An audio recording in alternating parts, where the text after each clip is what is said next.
Guidelines for Professional Practice, MBLEx exam question and answer. Question 1. How often is it necessary for a massage therapist to wash their hands? A. At least once a day. B. After each treatment. C. Before and after each treatment. D. Before, during, and after each treatment.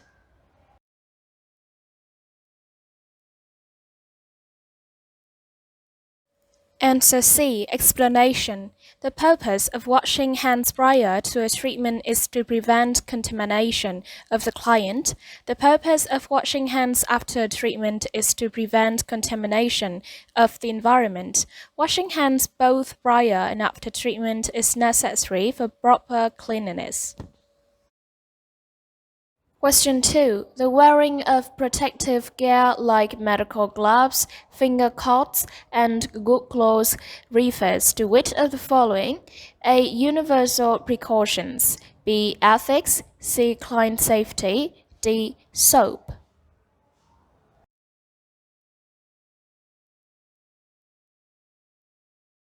Answer A. Explanation. Universal precautions are a set of rules known as body substance isolation, which pertain to healthcare professionals avoiding contact with patient or client body fluids.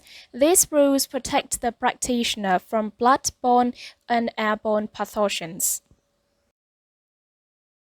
Question 3. During a treatment, a generous client complains of being too hot and would really prefer to remove all draping.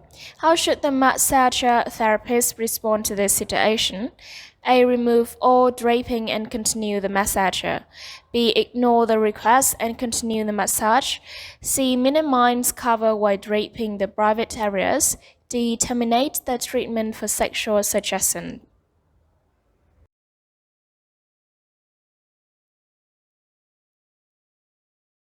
Answer C. Explanation. The client's request may be based on a valid perception of being hot. However, draping is an important aspect of maintaining the proper boundaries.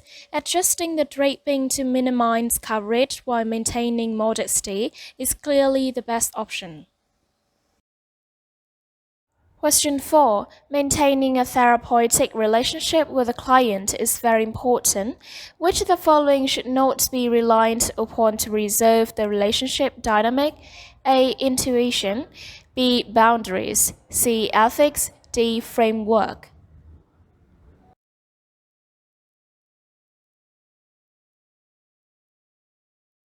Answer B. Explanation. An intuition is a wonderful aspect of the psyche and can be a great quality of the massage therapist. However, in the complex world of maintaining therapeutic relationships, there must be a solid framework in place, clear boundaries identified, and an adherence to the ethics set forth by the profession. Question 5. A massage therapist is going through emotional troubles due to difficulties with family. The therapist has decided to share their experiences with the client, and the client usually responds with concern. When is it appropriate for a client to take care of a therapist's emotional needs? A. Always. B. Occasionally. C. Regularly. D. Never.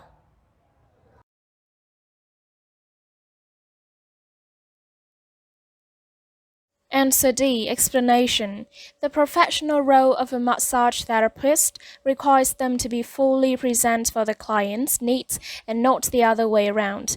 It is the responsibility of the therapist to take care of his or her own emotional and physical needs outside the therapeutic environment. Question 6. A massage therapist has been in practice for the past 5 years and has maintained a level of consistency in her office. The office and facilities are always clean and the clients are kept up to date about any changes. The therapist is always on time and changes appointments only when sick or something truly unavoidable occurs. The practice is flourishing and clients regularly refer friends and family for treatments. Which of the following is the most likely reason for the therapist's success? A. The therapist encourages personal development and character. B. The therapist creates a safe environment. C. The therapist seeks recognition from peers. D. The therapist focuses on financial success.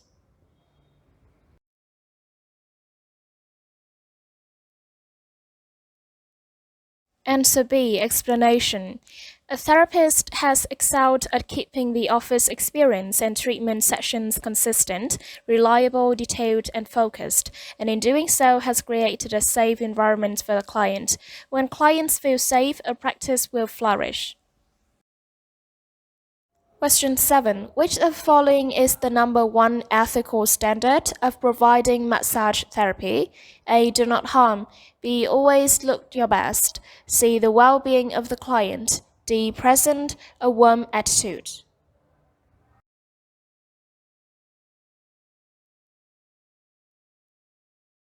Answer A. Explanation. Do no harm. It is the number one rule for providing massage. In fact, it's the number one rule for all of healthcare. Question 8. A massage therapist has created a vision treatment for her practice, designed a thoughtful layout to her office, and organized a marketing campaign to attract clients. What business practice is being applied? A. Office management. B. Strategic planning. C. The well-being of the client. D. Client safety.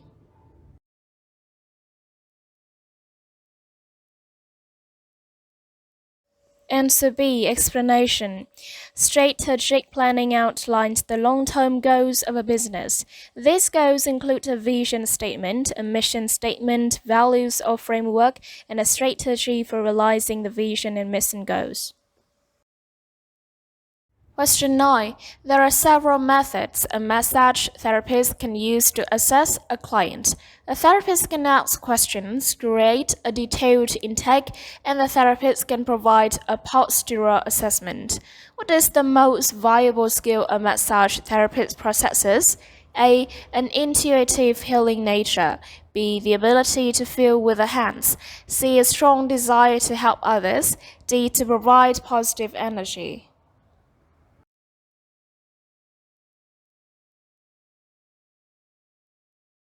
Answer B. Explanation. Massage is a unique skill that gives therapists a chance to spend more time with clients than virtually anyone else in the medical field. The greatest skill of massage therapist is the ability to feel with the hands to explore the various bodily tissues of the client. Question 10. A massage therapist that applies a flourish to the hamstrings, then to the calves, and then back to the hamstrings is demonstrating what technique? A. Distal proximal distal.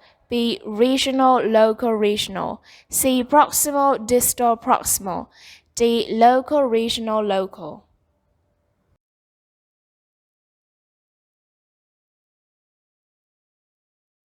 Answer C. Explanation. Proximal and distal are used to distinguish locations on an extremity. The massage therapist is working on the proximal leg, then distal leg, and then proximal leg again. Question 11. Which of the following should be a part of a massage therapist's policy statement? A. Education. B. Favorite activities. C. Fee schedule. D. Marketing plan.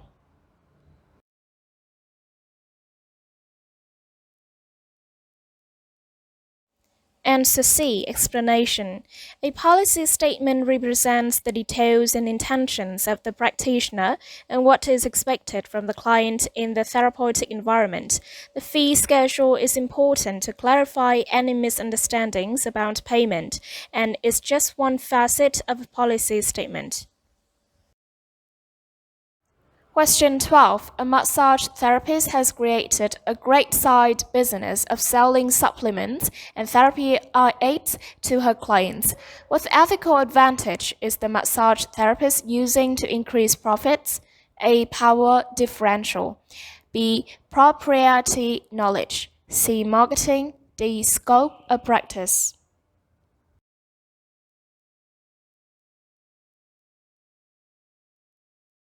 Answer A. Explanation. A power differential occurs when a person is in the role of an expert and another person is seeking guidance or care. The expert has the power to easily influence the decision of the seeker and is thus more likely to take or purchase anything the expert suggests. Practitioners in the field of healthcare have an ethical obligation to not capitalize on power differentials for personal gain. Question 13. On a rare occasion, a client will be unhappy or dissatisfied with an experience with a therapist. In this case, a therapist should have A. What to address the client's issues. A. Special fee. B. Recourse policy. C. Professional boundary. D. Client safety.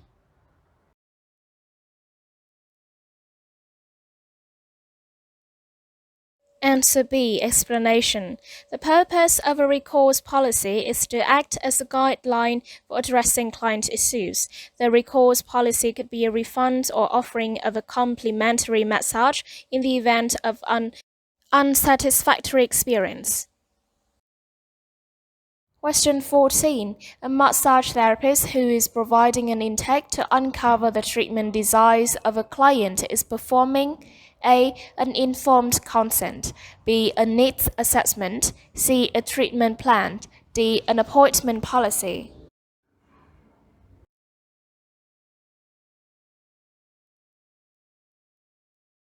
Answer B. Explanation.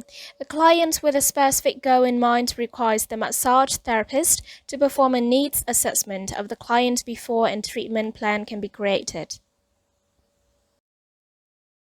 Question 15. Asking a client if there is any part of their body that they do not want massaged is a great way to find out the client's A. Ethics, B. Boundaries, C. The well-being of the client, D. Present a warm attitude.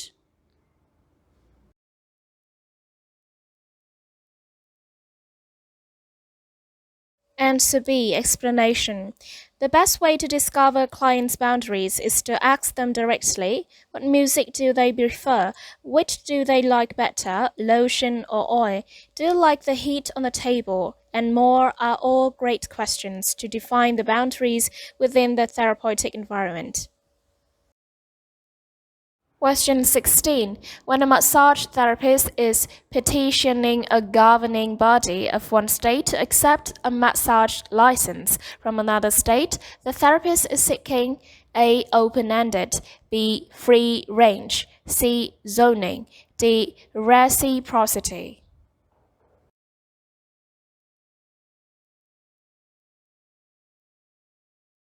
Answer D. Explanation.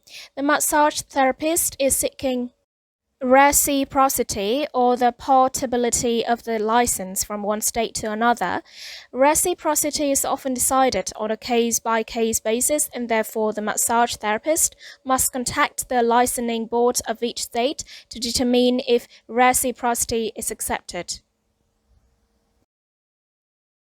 Question 17. Which of the following should be done before working with a new client that is covered by insurance? A. Fill out the intake form.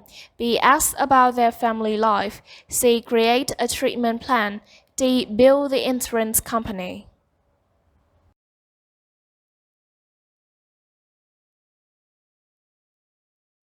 Answer A. Explanation. Filling out and reviewing the intake form is an essential document to prepare before any treatment is offered. Part of the intake form is to assess whether any medical conditions prevent treatment and to obtain an authorization to administer care. Question 18. A massage therapist that works on the tissue surrounding an adhesion, then works directly on the adhesion and then back to the surrounding tissues is demonstrating A. Proximal distal proximal, B. Regional local regional, C. Local regional local, D. Distal proximal distal.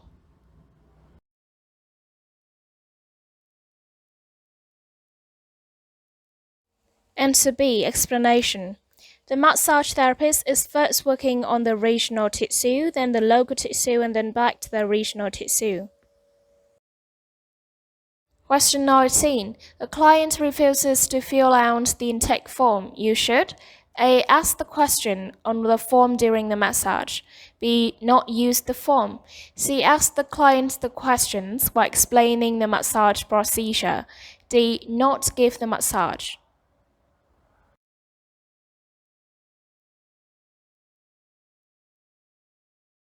Answer C. Ask the client the questions while explaining the massage procedure. Question 20.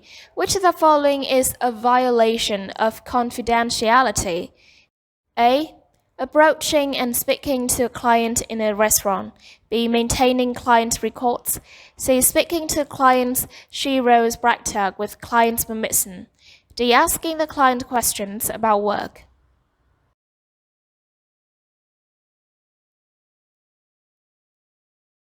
Answer A. Approaching and speaking to a client in a restaurant. Question 21. Which of the following would be an appropriate disclosure to a client? A. Asking a friendship with a client. B. Discussion about a mutual acquaintance. C. Business concerns. D. The fact that the message professional has a code.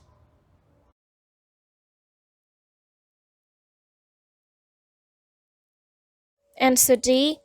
The fact that the massage professional has a code. Question 22. The knowledge base and practice parameters of profession are called A. Scope of practice. B. Informed consent. C. Therapeutic relationship. D. Dual role.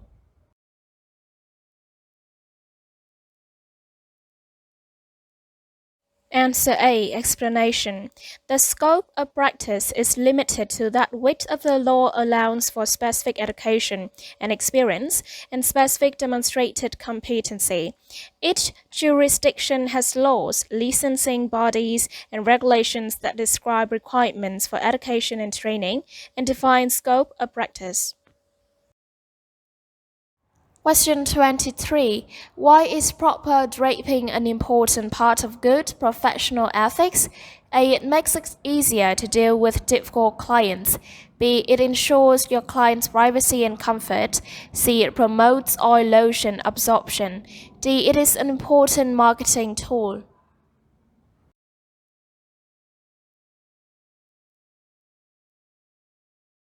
Answer B. It ensures your client's privacy and comfort. Question 24. What is the importance of maintaining SOAP notes for each client session? A. Developing a friendship with the client.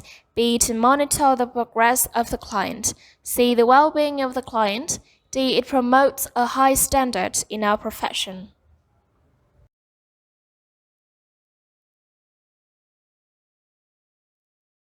Answer B. To monitor the progress of the client. Question 25. How does continuing education support professional ethics? A. Developing a friendship with a client.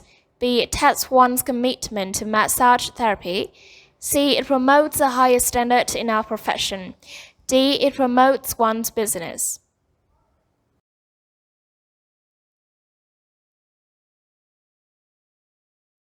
Answer C. It promotes a higher standard in our profession. Question 26. One of the purposes of draping is to A. Establish boundaries. B. Improve posture. C. Assist in joint movement. D. Present a warm attitude.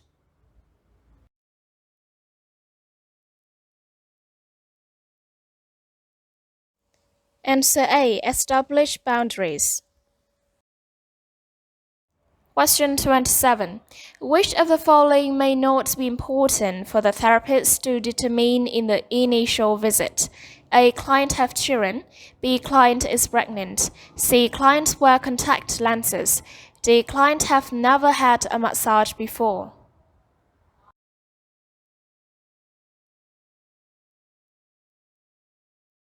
Answer A. Client have children.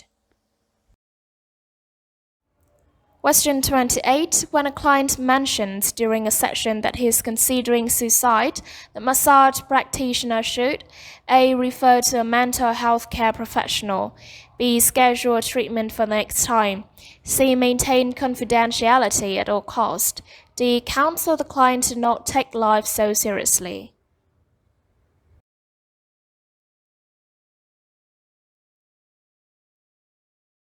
Answer A. Refer to a mental health care professional. Question 29. What should you do for a conscious down who is choking and cannot cough, speak, or breathe? A. Try to open the airway. B. Give 2 full breaths. C. Do a finger sweep. D. Give abdominal thrust.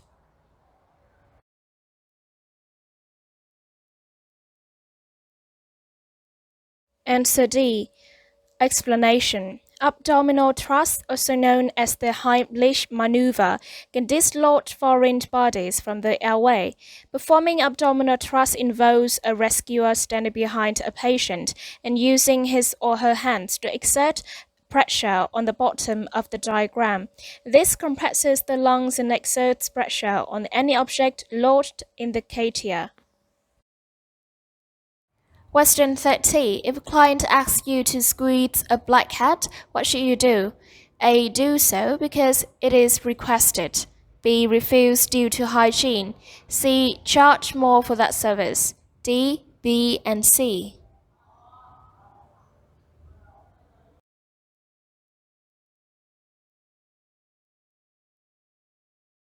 Answer B. Refuse due to hygiene. Thank you for watching.